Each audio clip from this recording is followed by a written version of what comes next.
அண்மை செய்தி கலைஞர் கனவு இல்லம் திட்டத்தின் கீழ் மேலும் 1,00,000 வீடுகள் கட்ட அனுமதி அளிக்கப்பட்டுள்ளது. 3,500 கோடி ரூபாய் நிதி ஒதுக்கீடு செய்து தமிழ்நாடு அரசு தற்பொழுது அரசாணை வெளியிட்டுள்ளதை அண்மை செய்தியாக பார்த்து வருகிறோம். இதுகுறித்த கூடுதல் விவரங்களை செய்தியாளர் நந்தினி வழங்க கேட்கலாம். நந்தினி வணக்கம். இதுகுறித்த கூடுதல் விவரங்களை வழங்கலாம். வணக்கம். கலைஞர் கனவு இல்லம் திட்டத்தின் கீழ் மேலும் 1,00,000 வீடுகள் கட்ட அனுமதி அளித்து தமிழ்நாடு அரசு அரசாணை வெளியிட்டிருக்கிறது. 3,500 கோடி ரூபாய் நிதி ஒதுக்கீடு செய்து அரசாணை என்பது வெளியிடப்பட்டிருக்கிறது. ஆளுநர் உரைக்கு நன்றி தெரிவிக்கும் தீர்மானத்தின் மீதான பதிலுரையில் முதலமைச்சரின் அறிவிப்பை செயல்படுத்தும் வகையில் அரசாணை என்பது வெளியிடப்பட்டிருக்கிறது.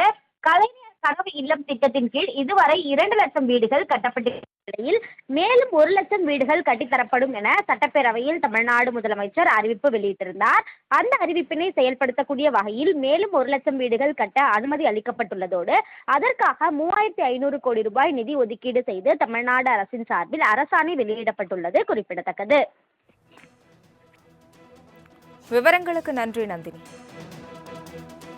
அண்மை செய்தி கலைஞர் கனவு இல்லம் திட்டத்தின் கீழ் மேலும் 1,00,000 வீடுகள் கட்ட அனுமதி அளிக்கப்பட்டுள்ளது. 3,500 கோடி ரூபாய் நிதி ஒதுக்கீடு செய்து தமிழ்நாடு அரசு தற்பொழுது அரசாணை வெளியிட்டுள்ளதை அண்மை செய்தியாக பார்த்து வருகிறோம். இதுகுறித்த கூடுதல் விவரங்களை செய்தியாளர் நந்தினி வழங்க கேட்கலாம். நந்தினி வணக்கம். இதுகுறித்த கூடுதல் விவரங்களை வழங்கலாம். வணக்கம். கலைஞர் கனவு இல்லம் திட்டத்தின் கீழ் மேலும் 1,00,000 வீடுகள் கட்ட அனுமதி அளித்து தமிழ்நாடு அரசு அரசாணை வெளியிட்டிருக்கிறது. 3,500 கோடி ரூபாய் நிதி ஒதுக்கீடு செய்து அரசாணை என்பது வெளியிடப்பட்டிருக்கிறது. ஆளுநர் உரைக்கு நன்றி தெரிவிக்கும் தீர்மானத்தின் மீதான பதிலுரையில் முதலமைச்சரின் அறிவிப்பை செயல்படுத்தும் வகையில் அரசாணை என்பது வெளியிடப்பட்டிருக்கிறது.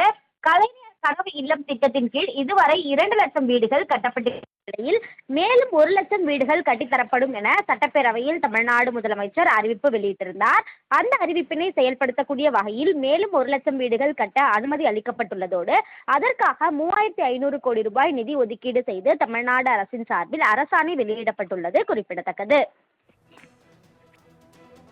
விவரங்களுக்கு நன்றி நந்தினி.